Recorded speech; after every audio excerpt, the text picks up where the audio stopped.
देख रहे हो मेट्रो न्यूज पिंच। जे नको आहे ते टार्गेट होत आहे। प्रत्येकाला जागा रिकामी करून घ्यायची आहे। स्पर्धा खूप आहे त्यामध्ये। एक मंत्र्याची विकेट गेली की दुसरा टपूनच बसला आहे, त्यामुळे दुसऱ्याची विकेट काढण्यासाठी तिसरा लाईनीतच आहे। तर अशा यामध्ये हे सर्व प्रकरण घडत आहे। आता एक मोठं नाव येते की याच्या मागे ट्रॅप करण्यामागे ही जागा खाली करून घेण्यासाठी झिरवाळांची जो माजी मंत्री आहे तोच हे सगळं करतो आहे। म्हणजे त्याची जागा खाली झाली तर माझी एंट्री होईल, तो मेला की मी जिवंत राहील, असं सगळं प्रकार या सरकारमध्ये राजरोसपणे सुरू आहे। मी कालच बोलताना म्हणालो की जर पेन ड्राईव्ह समोर आला तर त्या ठिकाणी किमान 3 विकेट मंत्र्यांचे पडतील। त्या अशा म्हणजे गंभीर स्वरूपाच्या त्यामध्ये व्हिडिओ क्लिप आहे। ते जर पुढे आले तर ते त्या पदावर राहू शकणार नाही। चाकणकरांनी पाय धुतले तर त्यांना आपण काढून टाकलं, पण त्याच्यापेक्षाही विचित्र अशा क्लिप त्या पेन ड्राईव्हमध्ये आहेत। केवळ त्यांनी लॅपटॉप दाखवत आहे, मोबाईल दाखवत आहे, पण ते पेन ड्राईव्ह त्यांनी लपवलं आहे। सोयीचं जेवढे आहेत तेवढेच त्या पेन ड्राईव्हमधून काढून कारवाई सुरू आहे, पण मोठे ढेण जे आहेत, मोठे मासे जे आहेत, त्या माशांना वाचवण्यासाठी ते पूर्ण 100% ते क्लिप पुढे येत नाही, ते दाबले जातात। अशोक खरात प्रकरणात, अशोक खरातल्याच प्रकरणामध्ये हे झालेलं आहे। आणि यामध्ये तर मंत्री ते सापडलंच आहे, तर त्याची चौकशी होईल नेमकं काय आहे। आणि तो त्या शासकीय वसतिगृहात हे सगळा प्रकार आहे, म्हणजे शासकीय वसतिगृहाचा सुद्धा वापर त्यांनी त्यासाठी केलेला आहे, म्हणजे गैरवापर केलेला आहे।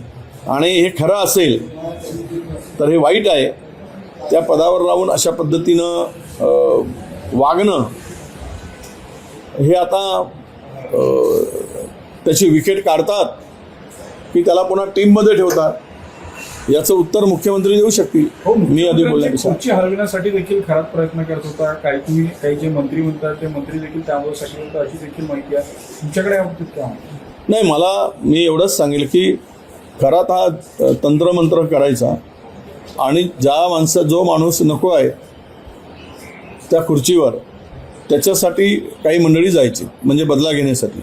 तू आमचं हे करून दे आणि त्याचा बंदोबस्त करून दे, तो आमचा विरोधक आहे। कदाचित होऊ शकतं की मुख्यमंत्र्यांच्या विरोधकांनी हे तंत्रमंत्र करायचा प्रयत्न केला असेल, पण अधिकृत माहिती तशी माझ्याकडे कुठेही नाही।